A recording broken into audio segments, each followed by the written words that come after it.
In this video, I'm on the floor and we're down to overflow bookcases because I spent too much money on books again. Behind me is the nearly £20,000 worth of books I bought last week while down in Bath for the Bath Book Fair and on a couple of private visits. And in this video, I'm going to take you through every single item I bought, tell you what it's listed for on my website. I'm going to go from least expensive all the way up to the most expensive book. So we'll start here with our first book, and this is a beautiful book on Fra Angelico, which was written by Robert Langton Douglas. And the reason that I bought this, beyond it being just a beautiful book, are two things that you'll find inside it. The first thing that you'll see is a letter written from the publishers to the recipient of this book, someone called Alice Dormer Forcas, apologising to her for sending her a book that was unsigned. And then if we go over the page, we can see that this copy of the book is signed by the author to her, to my dear friend Alice Dormer Forcas, October 1901. And if we go to the end of the preface in this volume, we can see that she is one of the people thanked by name by the author.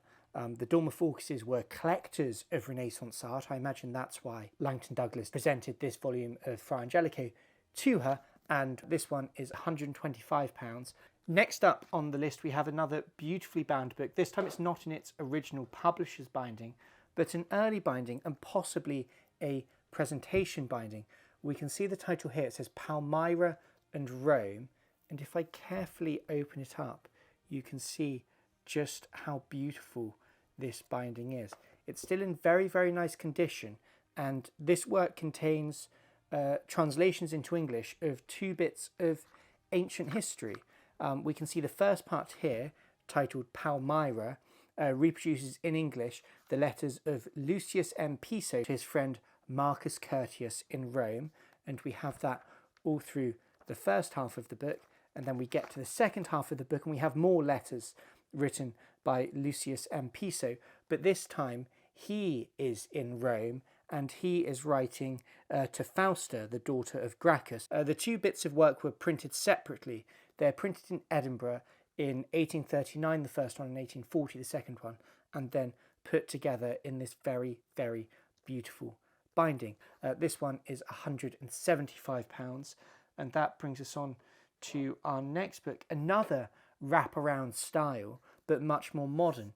This is the first UK edition of Ernest Hemingway's A Movable Feast, and it's got the beautiful Hans Tisdall dust jacket with the great wraparound typographic design you can see here.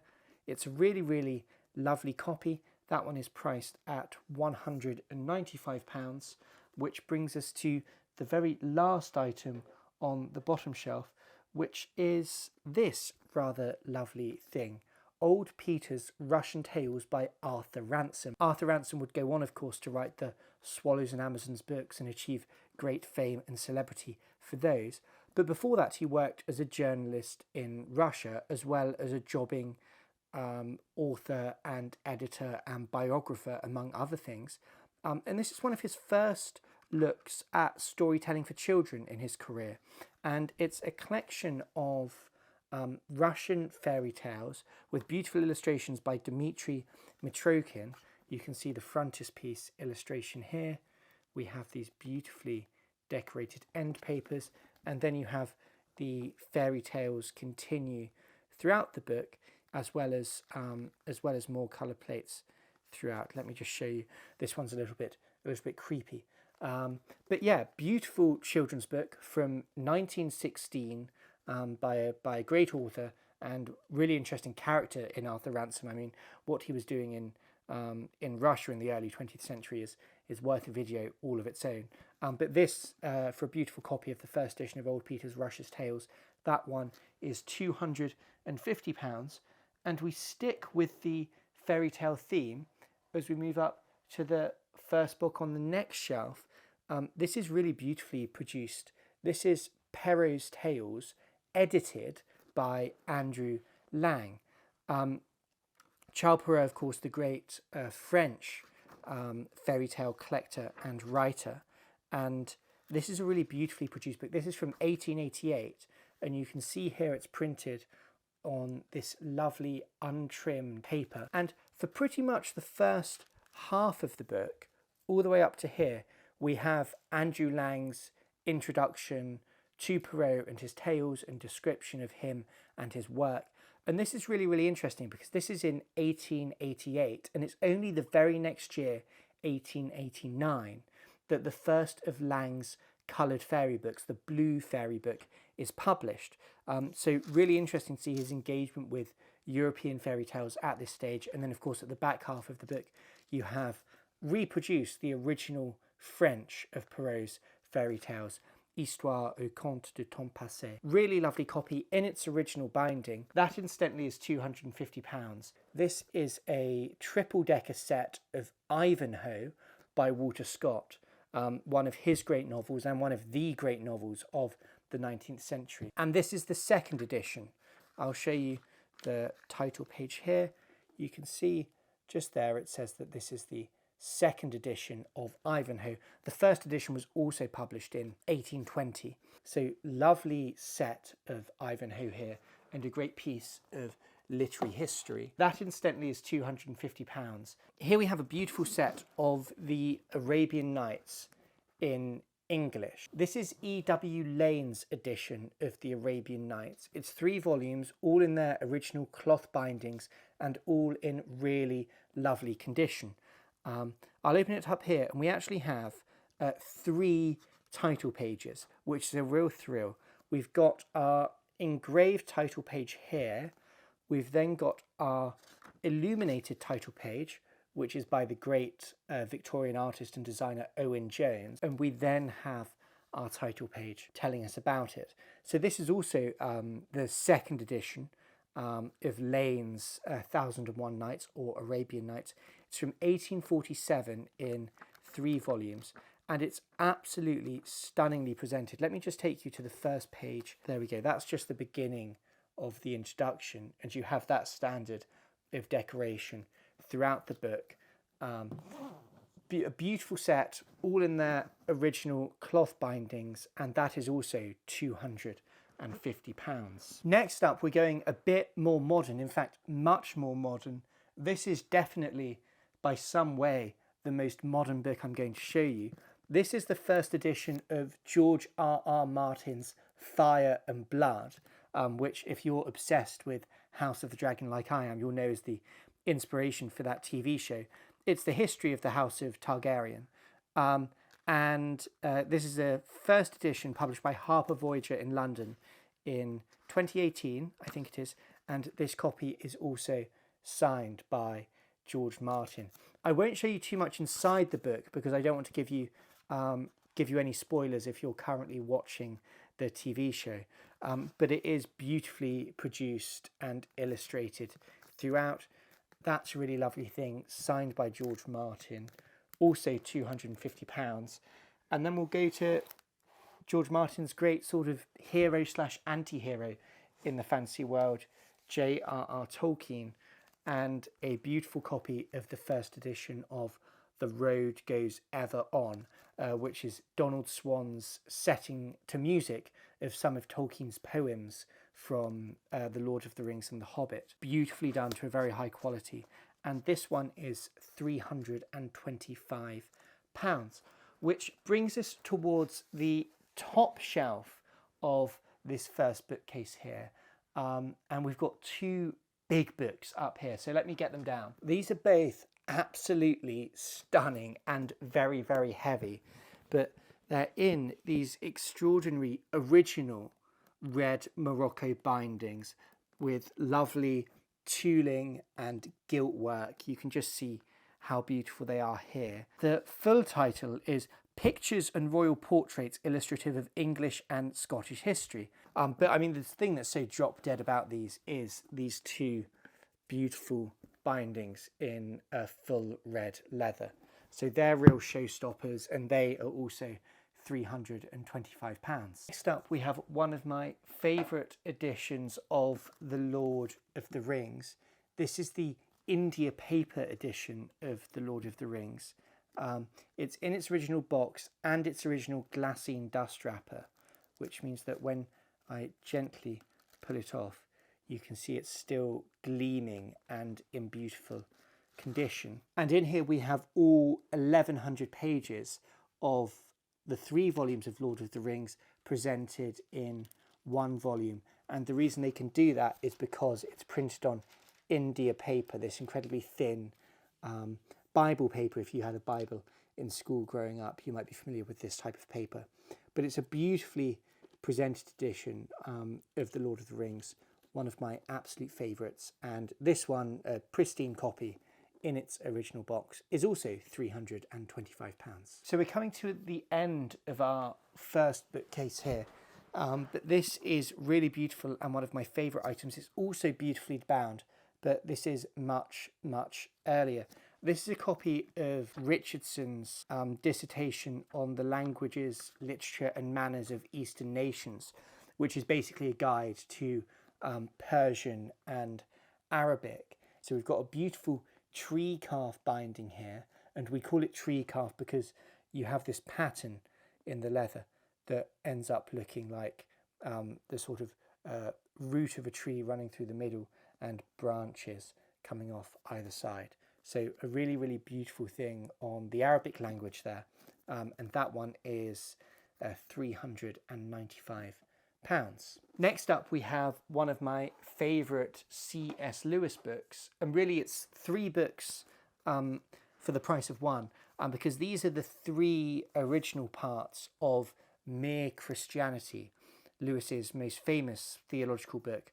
And it began with a radio broadcast that he gave during the Second World War, and these were then published in book form shortly after they aired. So you've got broadcast talks, you have Christian behaviour, and you have Beyond Personality. So there we are, a first edition of all 3 parts of Mere Christianity, and that is our first bookcase complete.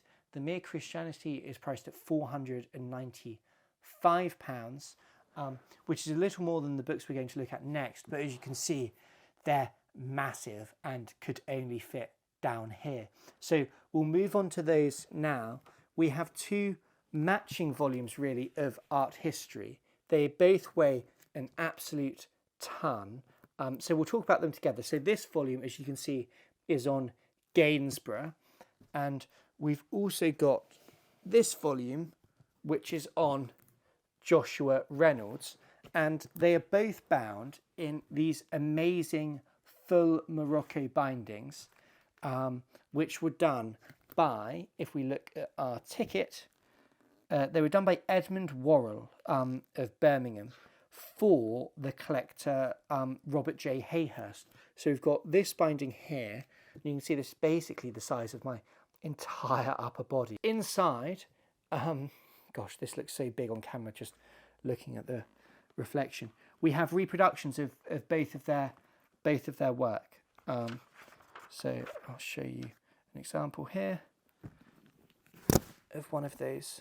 So they're beautifully produced art books in these absolutely stunning leather bindings, and I believe, if I remember correctly, these are £450 each. It's hard work hauling all these books around, but next up we've got more beautiful bindings, and this is a beautiful set of Charles Dickens' Pickwick papers. Here they're presented in blue leather bindings. They're not the first edition, but this is a deluxe edition that was produced in 1887. They're beautifully illustrated editions. You have lots and lots of plates throughout, which is part of the great fun of Pickwick, isn't it? It's these wonderful illustrations. So there we have a beautiful set of the Pickwick papers. Those ones are priced at £450. So we're getting slightly more expensive now as we move across, and the next thing is also an absolutely stunningly bound set of Herodotus. Now these bindings, although they look brand new, are actually a little older, so I'm going to be very, very gentle with them. I'll show you one here. This is the first volume. They're in this full burgundy Morocco, and the bookbinder here is Birdsall of Northampton, and we know that for two reasons. The first is that they're signed by the bookbinder, so you can see the signature there in gilt, but also rather wonderfully tucked in inside the first volume was a larger ticket, almost their kind of business card, which looks kind of chromolithographically printed. The book itself is George Rawlinson's translation of Herodotus. This is the second edition of 1862. The set is priced at £1,250, as is the next two books I'm going to show you. I showed you the India paper edition of Lord of the Rings. This is in the same format of being a boxed deluxe edition, but this is actually the first deluxe edition of The Hobbit from 1976. When I carefully take it off, you'll see that again we have a beautifully preserved glassine dust wrapper, and again when I pull it back we've got this fantastic cover, this time Smaug gleaming on the cover. So one of my absolute favourite editions of The Hobbit, and if you're looking for a kind of collectible edition of The Hobbit, this is really one of the nicest to go for, and that is priced, as I said, at £1,250, as is the next book I'm going to show you, which is in this box here. And you can see from what it says on the spine, we have here a copy of Moby Dick. It's quite a well-known copy, so the eagle-eyed amongst you might have worked it out just from seeing the box. But here we have one of the volumes inside, and this is the main volume, and this is the Folio Society edition of Moby Dick, and it's a limited edition. They did 1,750 copies, of which this is copy number 632. It's really nicely produced. It reproduces the famous Rockwell Kent illustrations inside. We've got one of those done in beautiful white and silver on the cover here, and this book also comes with a separate volume of commentary that's bound in black cloth. So a really beautiful and sought after collector's edition of Moby Dick there, and this one, like I say, is £1,250. This is starting to feel like hard work, and my back is absolutely killing me. You can tell I'm getting old. But next up on this shelf, I won't take them all off because you can see them well enough. We have a beautiful set of the novels of Jane Austen in 12 volumes. So you've got Sense and Sensibility, Pride and Prejudice, Mansfield Park, Emma, Northanger Abbey and Persuasion, and then two bonus volumes at the end which contain Lady Susan and the Watsons, as well as some of Austen's letters and a second volume of letters as well. This was produced by John Grant of Edinburgh, and you can see it says Edinburgh at the base of the title page, at the base of the spine here. Beautiful gilt decoration which continues throughout the series, and inside you just have a really, really high quality production. We have the title page of the first volume here, and our lovely frontispiece portrait of Austen opposite it. And this is known as the Winchester edition of Austen's works, and it really is one of the most sort of beautiful and sought after editions. So that's a really lovely thing, also priced at £1,250. Next up, we actually have 3 copies of the same book, but I'm offering them for sale together because they tell a really interesting story when taken as a whole. And that's because they are copies of a book which had a sort of controversial publishing history. Its title is The Secret History of the Most Renowned Queen Elizabeth and Earl of Essex. So this first copy here is the first edition, and you can see it's published anonymously, just written by a person of quality, and it says it was printed in Cologne. Now, it wasn't printed in Cologne, it was printed in London. But this is a sort of controversial work that details the relationship between Queen Elizabeth and an important member of her court. including, of course, accusations about a love affair between the both of them. We can tell immediately that it's not printed in Cologne at all, because at the start of the book we have advertisements for a London bookseller, and at the end of the book we have advertisements of a London bookseller as well. So it was clearly printed and issued in London, not Cologne. But Cologne was the go-to imprint for printers worried about the repercussions of printing their works. So we have the first edition here, then we have a second copy from 1725, and then a third copy which comes even later. This is printed in 1767, and again we have the erroneous imprint saying that it was printed in Cologne at the Will of the Wisp. This will have also been printed in London. So here we have the sort of publication history of the same salacious and scandalous and controversial text over the course of 80 years or so, which I think is really rather fun. So those 3 volumes together are £1,500, which leaves us with just 2 books left to look at.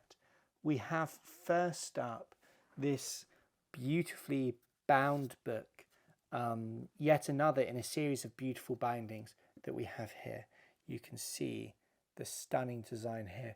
This was bound by Orrick and Son of Edinburgh, who were mid-19th century bookbinders in that city. We have the classic Scottish wheel designs to both these bindings, but there's an arabesque feel to them and lots of floreation in the design. And the book itself is of no small interest. It's the first edition in English of Robert Johnson's History of Scotland during the minority of King James, originally published as part of a larger work on English and Scottish history, but translated into English for this separate edition. But I'm just going to show you the binding right up close because it deserves, I think, a close look at. I'm absolutely obsessed with the design and the quality, and for again a mid to late 19th century binding, the condition here is just absolutely amazing. So one last look at it there. That is priced at £2,500 and is our penultimate book for this video. The final book then is this. It's The Tale of Peter Rabbit. This is an immaculate copy of the first trade edition, which was published in 1902. For those of you who don't know, Peter Rabbit was first self-published by Beatrix Potter in 2 very, very small print runs. Initially 250 copies and then 200 copies of the so-called privately printed Peter Rabbit, and then it was picked up by the publisher Frederick Warne & Co. for this publication in 1902. If we look here, we can see the original leaf patterned end papers, our wonderful original title page with the iconic frontispiece illustration. And the key thing when you're looking at a early copy of Peter Rabbit is, does it have a certain bit of text on page 49? And that is exactly here, not 49, sorry, 51. We've got the illustration here, and opposite it says that Peter wept big tears, and later this was changed to shed big tears even. So we've got wept in this first issue and shed later on. So here, to finish the video, an iconic book really, the first trade edition of The Tale of Peter Rabbit, an absolutely stunning copy of it to boot, and that one is priced at £5,750.